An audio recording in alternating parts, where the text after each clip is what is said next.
Olá pessoal, tudo bom com vocês? Me chamo Anderson Teixeira, estamos aqui em mais um vídeo do nosso curso básico de filosofia. Bom, hoje eu quero falar de um ponto bem importante da filosofia quadrante, que é a simbólica do número 4, porque o 4, dentro da filosofia quadrante, diz respeito a tudo enquanto pão no macro. Tudo aquilo que possui o que eu chamo de univocar-se em mostramento e demonstramento. E esse univocar-se se dar enquanto policromia de círculo de latência ontológica, se dar enquanto distância, a distância que é muito importante. Veja, quando nós analisamos a década dialética de Mário Ferreira dos Santos, o primeiro vetor antinômico é o vetor sujeito-objeto. Sujeito que vai até o objeto percebendo a acatamentabilidade e direcionando esse objeto. Ou seja, quando eu, Anderson, vou até o objeto percebendo, seja de modo racional ou intuicional, percebendo a sua unidade homogênea e as suas heterogeneidades multiformes, multifacetadas, porque não há unidade sem diversidade. Isso é o argumento ontotrinitário, é os vestígios trinitarianos emanados sobre a realidade, porque não há realidade sem a trindade. Ou a filosofia é trinitariana, ou ela não será nada. Então, quando nós analisamos o objeto, analisamos enquanto unidade e diversidade e unidade. Não há um todo sem suas particularidades. Deus, ao criar a realidade, cria com essa característica de unidade multiforme ou multiformosidade unificada. Enfim, não há unidade sem diversidade. Isso é o argumento ontotrinitatis. Quando nós analisamos o objeto, fenomenologicamente falando, analisamos usando a nossa razão e a nossa intuição. Então, Deus nos deu um aparelho cognitivo, e a partir desse aparelho cognitivo nós podemos, por meio da nossa consciência racional, homogeneizar o objeto e perceber a formalidade enquanto próter enquanto primeiro.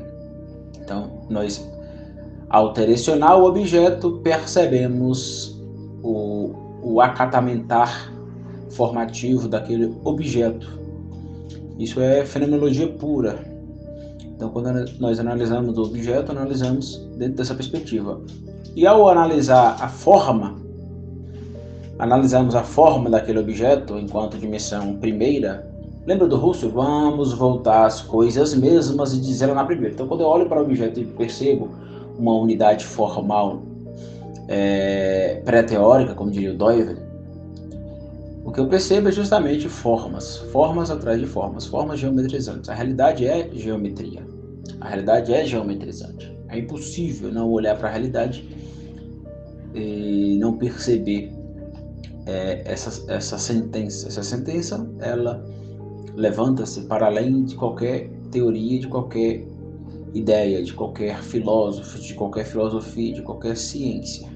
Por isso que o Olavo tanto pregava, dizia, falava, vamos voltar às coisas mesmas e dizê-la na primeira, citando Russell, e confessar, perceber a patência e a circularidade latente naquele objeto patente e confessar amorosamente aquilo que está aí dado, enquanto ação de submissão, de submeter a realidade. Até porque nós não esgotamos a realidade. Então, o número 4, dentro da perspectiva pitagórica, é muito importante porque vai reverberar a reciprocidade, a interaturação, o yin e yang. E na teoria do acatamento, eu vou defender a tese de que tese não é nada novo, não estou criando aqui a roda, só estou fazendo uma síntese entre alguns autores. O que tem de novo nessa teoria do acatamento? Eu vou pegar aí o Doyle, o Mário Ferreira dos Santos, o Duns Scott, o Xavier Zubiri, o próprio Olavo e vou tentar dar uma sistematização a partir desses autores. Então não é nada novo, não estou tentando construir nada novo. Essa ideia de ficar buscando inovação é loucura, gente, é loucura. Enfim, então quando nós analisamos o objeto, percebemos que a dinâmica do 4, ou a simbólica do 4, ontologicamente reverbera sobre a realidade. A própria dimensão é matéria e forma. Então, quando eu olho para a realidade, percebo que a forma é ativo e a matéria é passivo.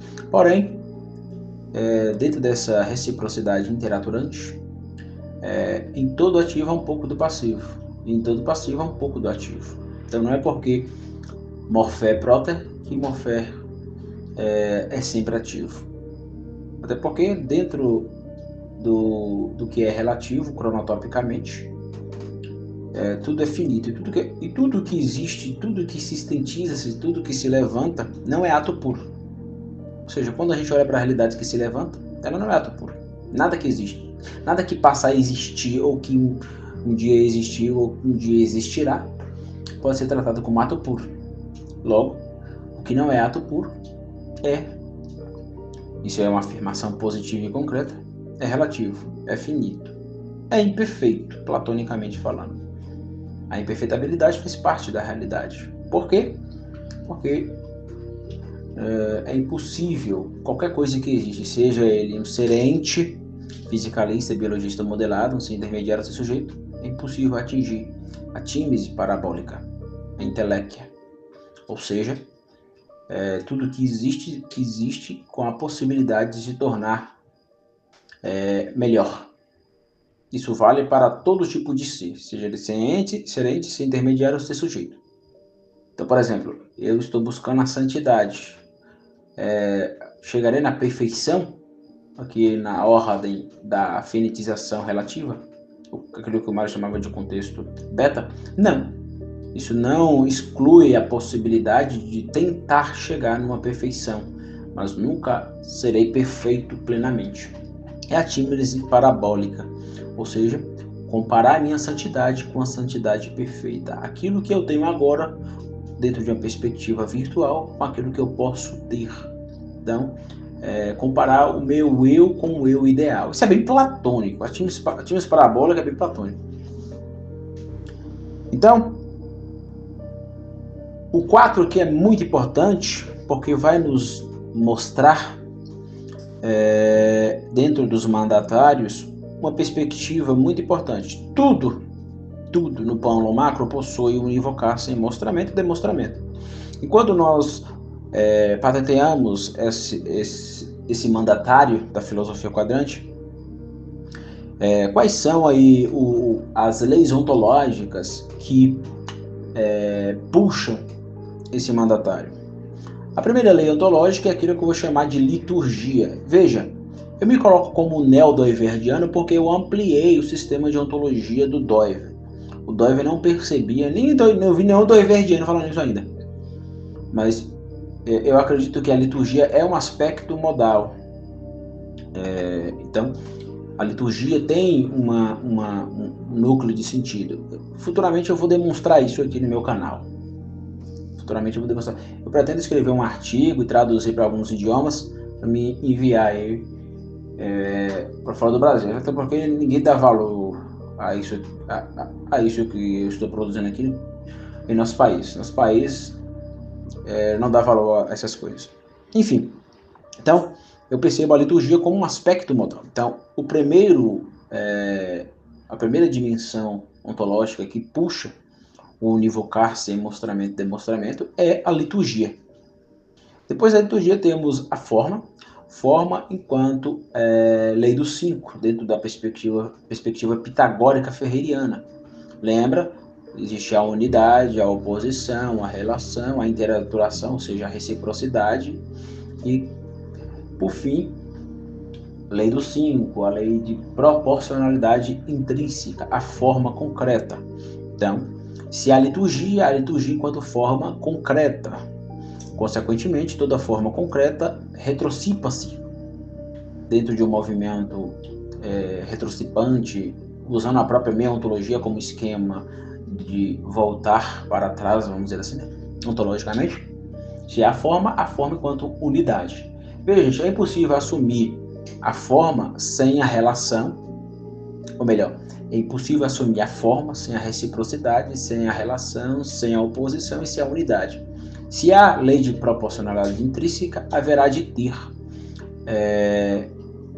uma retrocipação ontológica. Então, assumir forma já é assumir unidade, assumir forma já é assumir oposição, assumir forma já é assumir relação, assumir forma já é assumir reciprocidade. Então, a forma que, dentro de uma perspectiva ferreiriana, diz respeito a um ponto muito importante, que é a persistência, ou seja, tudo no plano macro possui univocar sem mostramento e demonstramento com cerimônia enquanto liturgia, porque é forma. Toda forma a qual nós direcionamos e acatamentabilizamos é forma litúrgica, a realidade é cerimonial. A realidade então, quando você tem o parâmetro do transcendente perante o imanente, tudo que você percebe, até desordens quedais, você percebe enquanto liturgias cerimoniais. A realidade é uma cerimônia, porque foi criado a partir da Trindade. Tudo que existe, existe em unidade e diversidade. Não há realidade sem a Trindade. Então, tudo que existe, existe enquanto forma fora litúrgica. É uma persistência. Persistência diz respeito ao quê? Diz respeito à teimosia. A realidade é teimosa em relação à sua liturgia formal, unitiva. Então, se há forma com cerimônias litúrgicas, o ar enquanto unidade, porque não tem como falar de lei de proporcionalidade intrínseca sem uma retrocipação ontológica na unidade. Então, esses são os três mandatários que puxa, ou melhor, as três leis ontológicas que puxa esse mandatário quaternário da filosofia quadrante. O quarto mandamento, ou o quarto mandatário da filosofia quadrante, é univocar sem mostramento e demonstramento. Então, repetindo, liturgia, forma e unidade enquanto persistência. Então, o mostramento vem de mostrar. Mostrar é o que se oferece. E tudo que se oferece, como eu já falei, é litúrgico. Tudo que se oferece é cerimonial. Tudo que se oferece se apresenta, se exibe. Por isso é persistente, é teimosa. A realidade é teimosa. É por isso que nós devemos submeter a realidade, nos submeter à realidade, porque ela é sempre superior na sua teimosia liturgial. Então, unívoco aqui vem de homogêneo extensivo. Eu tomo o termo homogêneo aqui usando a década dialética de Ferreira. Mário Ferreira dos Santos vai dizer que quando eu percebo um objeto que possui virtualidade e atualidade, possibilidades e não possibilidades, variantes e invariantes, ao perceber esse objeto, eu percebo por meio da razão e da intuição. A minha razão e a minha intuição conhecem e desconhecendo enquanto variantes e invariantes. Então, quando eu acatamento de modo teresional o objeto que agora numa relação fenomenológica, o que eu vou ver? Eu vou ver uma univocidade, aquilo que é unívoco enquanto homogêneo extensivo, de modo, novamente, persistente, porque a realidade é teimosa, a realidade é exibicionista. Então, a realidade, por ser exibida aqui e agora, univoca-se, se esparrama. Então, o univocar-se, mostrativamente, é univocar-se vindo. Então, vem de fora ao meu eu, a minha consciência fenomenológica. Para citar o Russell, relação noesis e noema. Então, univocar-se da noema vem a ter a minha consciência, a noesis.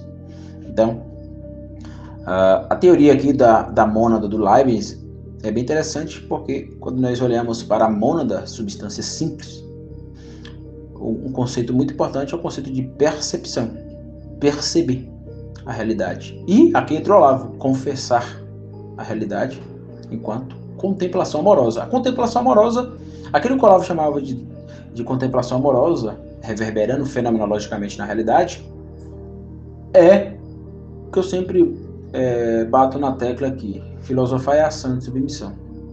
É deixar a realidade ser o que ela é. Não impor nada. Quem é você? Você é um pó. Quem é Anderson? Quem é os filósofos perto da grande riqueza que a Trindade emanou sobre a realidade? Porque somente o ato puro trino, o Deus trino, o ser supremo, o bem supremo, tudo esgota da realidade. E aquilo que os filósofos captam da realidade, indo na realidade, é um nada perto daquilo que Deus já tem na sua inteligência divina, nous. Por isso que o prontinho está correto. O uno, o nous e a emanação. Ou seja, o uno aqui só é uno enquanto trino, unidade e diversidade. Nous, inteligência divina, aquilo que o Mário Ferreira dos Santos vai chamar em filosofia concreta de infinita potência ativa. Nous, inteligência divina e emanação, Deus emanando, Deus criando tudo que existe, ôntico e ontologicamente. Então, se há uma univocação, se há um mostramento litúrgico, formal, unitivo, persistindo como uma teimosia exibicionista, só há porque Deus assim o quis. O quis porque Ele é soberano. Ele é soberano.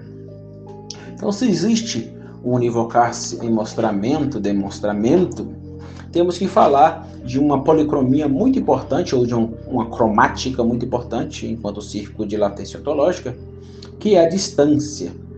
Então, é aquilo que eu vou chamar de tetartos policromático de círculo de latência, distancial.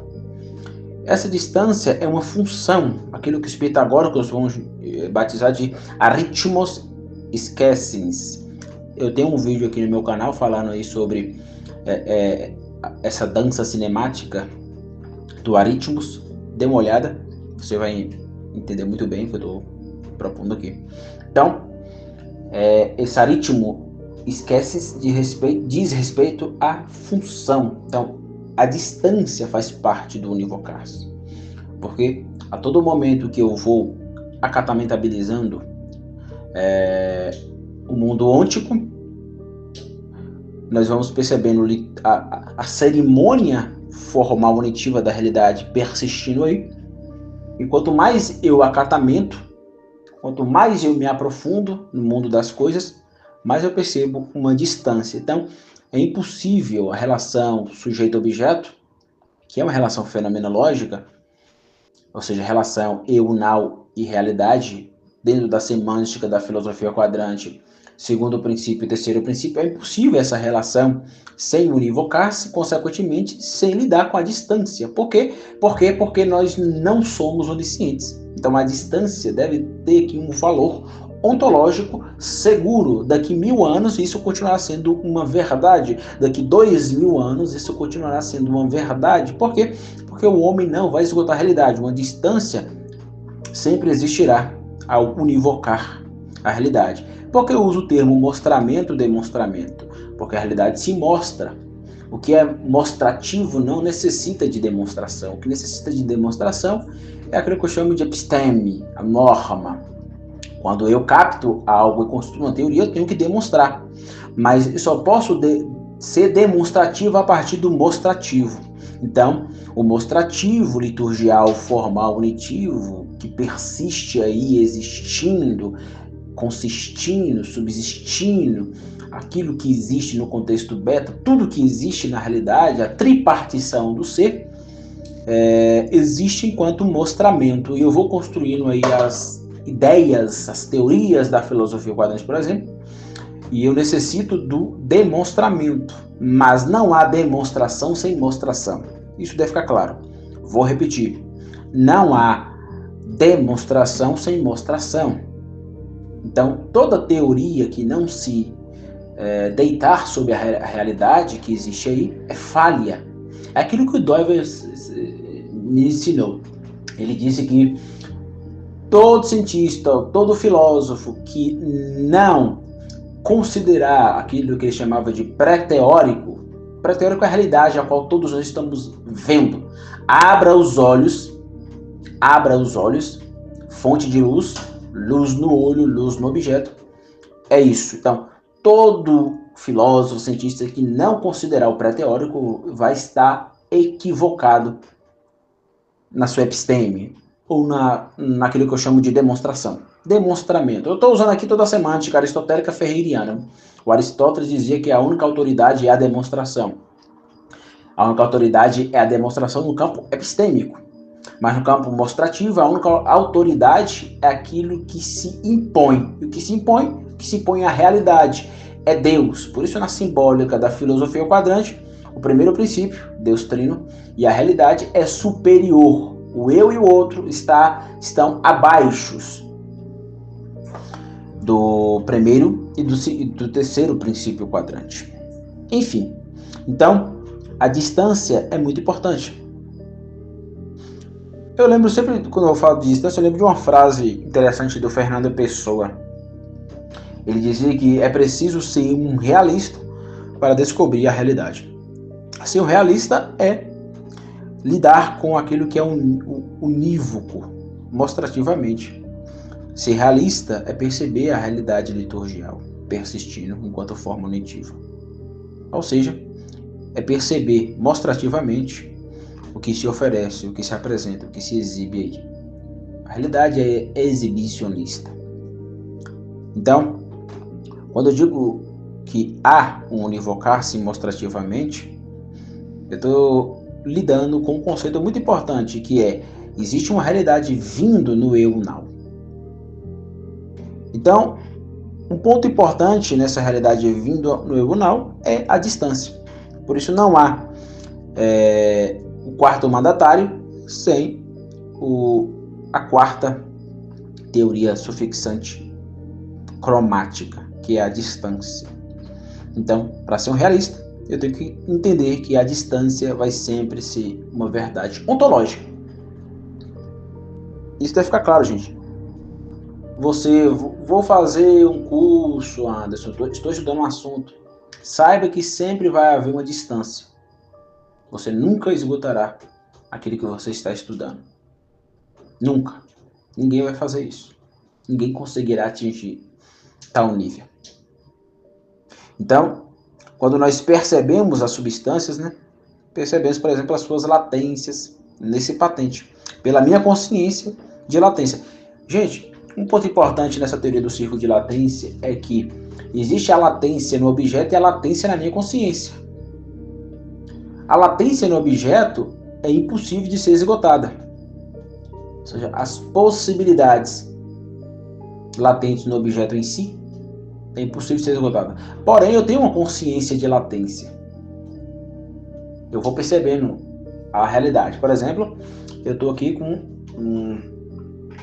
um caderno nas minhas mãos. Esse caderno possui em si mesmo latências a qual eu não tenho ideia, não faço ideia. Porém, eu posso perceber o círculo de latência por meio da minha consciência de latência nesse caderno. Então, caderno feito para escrever, existem as possibilidades de eu colocar um determinado assunto nesse caderno, conteúdo, e não colocar outro. Tá entendendo? Porque escolher é não escolher. Eu não posso escolher tudo. Então, quando eu escolho algo, deixo de escolher outro. Então, esse caderno possui umas possibilidades interessantíssimas. E quando a gente percebe o círculo de latência, ou seja, esse caderno patente, esse serente inanimado, modelativo, eu vou perceber as não possibilidades e as possibilidades. Aqui é a deca dialética do Mário. Quando a gente olha para o sujeito quando o sujeito olha para o objeto possui atualidades e virtualidades, possui possibilidades e não possibilidades. Então, por exemplo, eu posso muito bem pegar a deca dialética e aplicar na teoria do ciclo de latência do Olavo, porque tanto uma quanto o outro tem relação fenomenológica, e a fenomenologia é o meu campo. Claro, uma fenomenologia metafísica. Então, quando eu olho para o círculo de latência desse caderno, o que eu vou perceber? Eu vou perceber, ao telecionar, de modo acatamento a sua forma própria, né? Eu vou perceber que esse caderno não... Eu estou aqui agora no meu trabalho e estou vendo mariposas voando. Então, eu percebo que esse caderno não vai voar como as mariposas. Mas lá fora eu estou vendo um fogo. Um fogo, se não me engano, está queimando um capim seco. Eu percebo que esse caderno ele também pode queimar. Tá entendendo? Então, o círculo de latência diz respeito às possibilidades. E se há possibilidades, existem não possibilidades. Esse caderno pode latir e miar? Não. Isso é uma não possibilidade. Compreenderam? Então, o que é Olavo e Mário Ferreira dos Santos? É totalmente possível pegar a teoria do círculo de latência, pegar a deca dialética, pegar a fenomenologia de Russell e o nível. Só gente burra que acha que isso é impossível. Gente, todo filósofo que capta a verdade da realidade pode ser sintetizado com outros filósofos que também captou verdades da realidade. Então, não vejo problemas em pegar o Olavo, o Mário e misturar. Claro, demonstrando. O que eu estou fazendo aqui, lembra lá? Tudo possui univocação em mostramento e demonstramento. Então, eu só posso pegar as positividades da teoria do círculo de latência, as positividades da deca dialética. Por quê? Porque tanto o Mário quanto o Olavo de Carvalho partiram daquilo que univoca-se mostrativamente, da realidade. E quando eu pego os dois e unifico, eu tenho que demonstrar. E demonstrar sistematicamente, coerentemente, enquanto uma verdade verdadeira, para ser aqui tautológico e redundante. Então, a distância é muito importante. Então, minha consciência de latência, ela lida com a ignorância. Somos, por natureza ontológica, ignorantes, gente. Por quê? Porque nós não esgotamos e nunca vamos esgotar o objeto. Então, a ignorância faz parte do ser humano. Então, diante uma circunstância latenteal, patenteal, porque se há uma latência, haverá de ter uma patência, há o descobrimento. E como realista que somos, temos que entender que existem latências distanciais, a qual nós não vamos poder esgotar. Então, se eu ficar aqui 2 anos meditando sobre as possibilidades e não possibilidades desse caderno,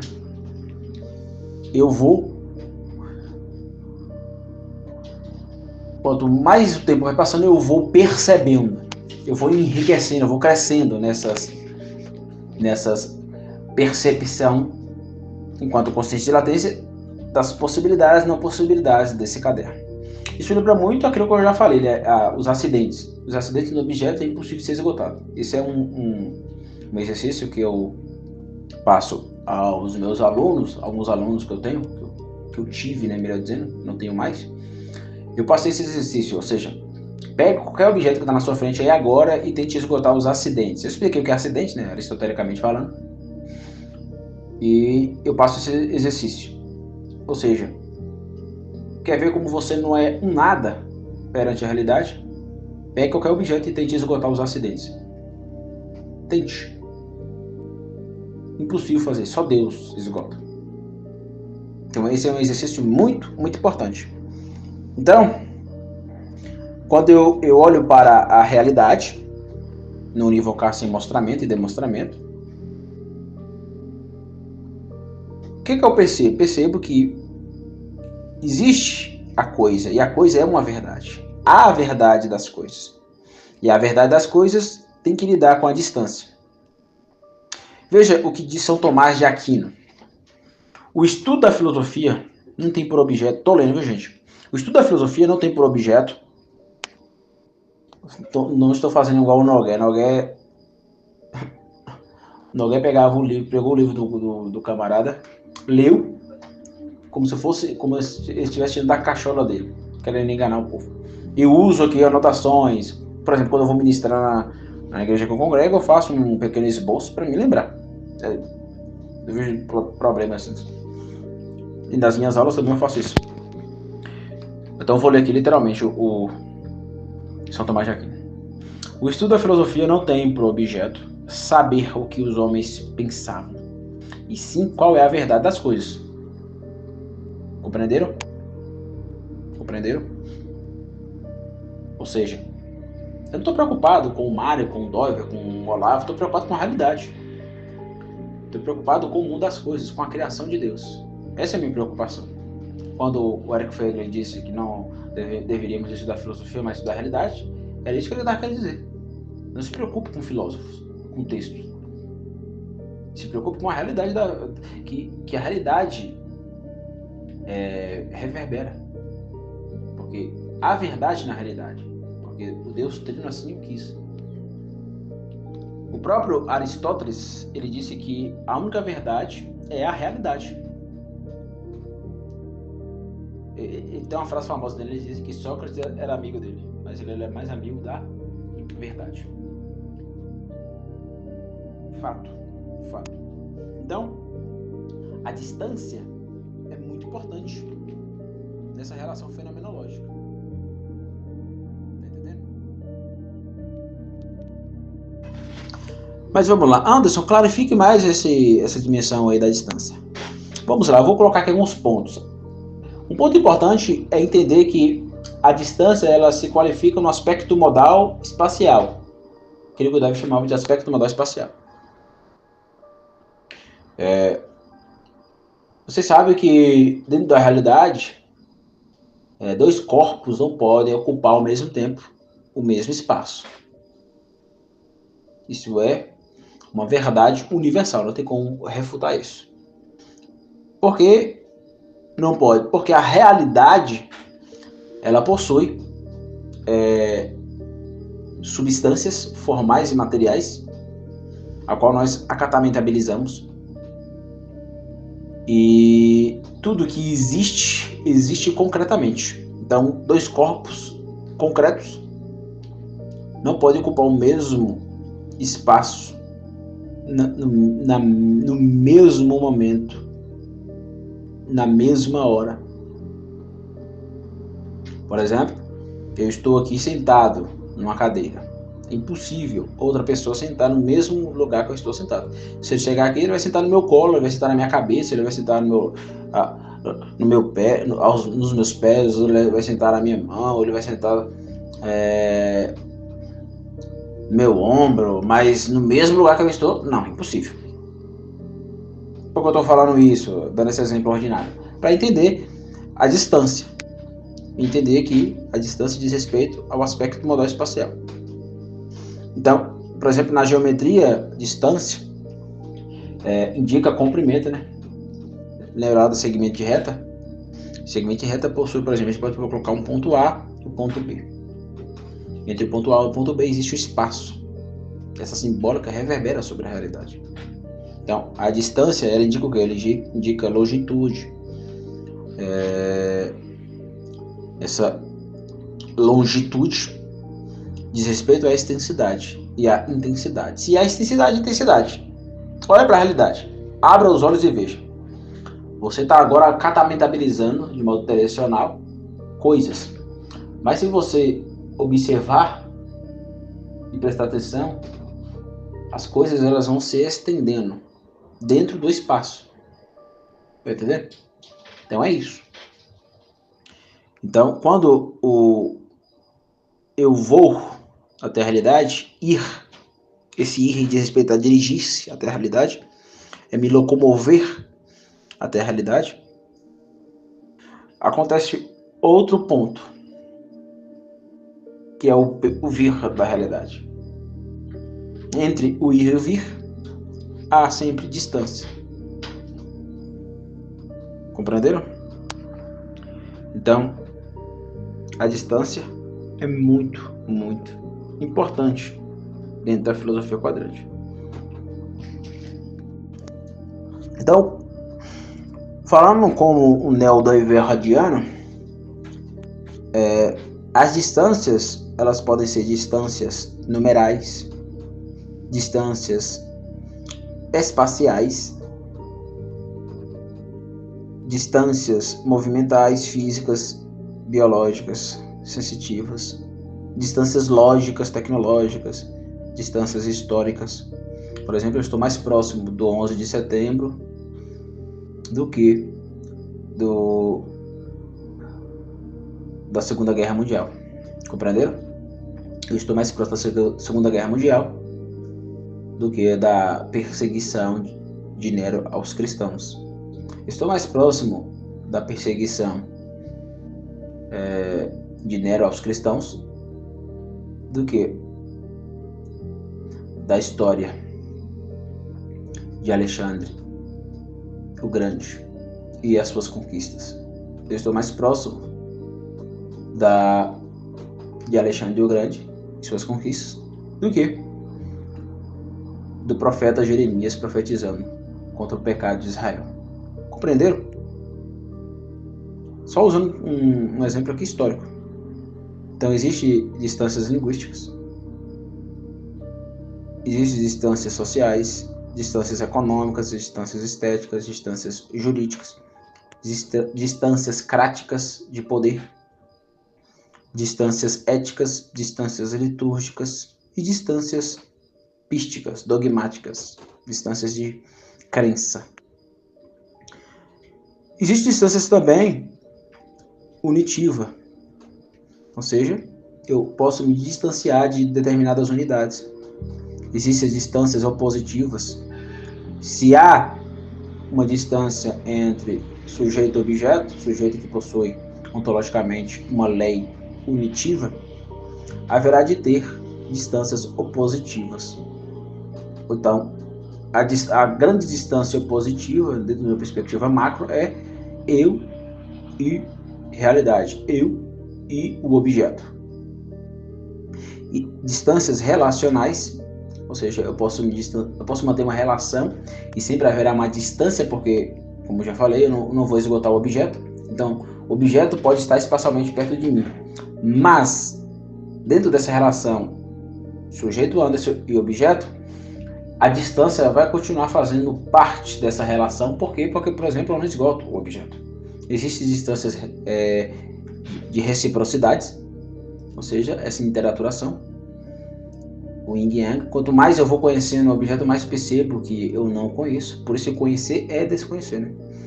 Distâncias formativas, concretas, distâncias harmoniativas, distâncias mutativas, distâncias superacionativas, distâncias integracionativas. E, claro, a distância última, que é a distância transcendental. Essa distância transcendental diz respeito a Deus. Dentro do quadrante, há uma verticalidade, eu, unal e primeiro princípio, trino, o ato puro, o ser supremo. Então, existe uma distância. Essa distância, ela diminuiu com o Deus totalmente outro, se revelando no verbo que se fez carne, numa pessoa, Jesus Cristo. Então, Jesus encurtou, vamos dizer assim, nessa distância entre eu, Deus, Deus, eu.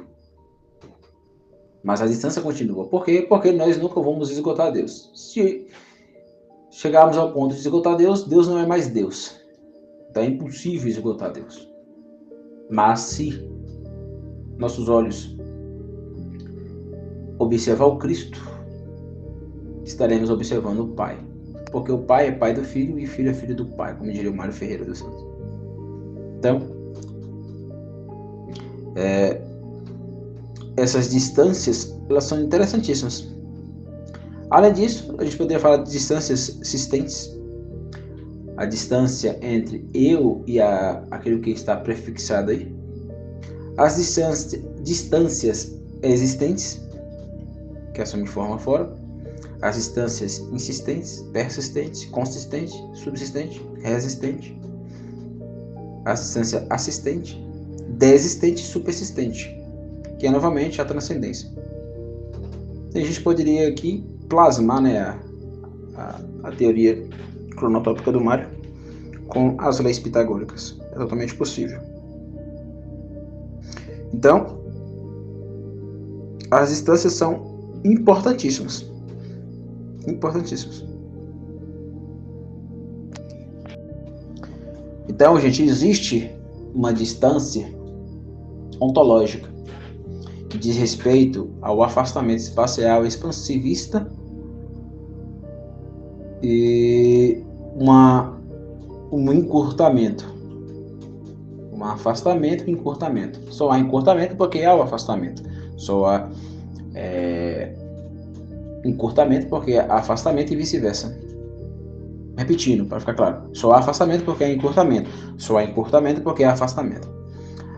Para dentro e para fora e para dentro. Quando a gente olha para esse conceito distância, diz respeito à separação. Ânsia, como resultado de ação, é, noeticamente, ocultamentalização. Porque se há uma ânsia enquanto resultado de ação, há na submissão. E filosofar é ação de submissão. Por quê? Porque nós não esgotamos. Novamente eu repito, né? Volta ao mesmo ponto. Porque não há possibilidade de esgotar a realidade. Então,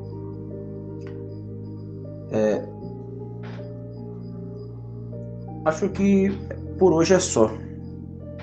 Acho que ficou claro aqui. Tudo possui univocars em mostramento e demonstramento, e temos que lidar com essa cromática muito importante, que é a cromática da distância. Não há mandatário do univocars em mostramento e demonstramento sem a cromática da distância. Então, gente, é isso. Valeu. Tchau, tchau.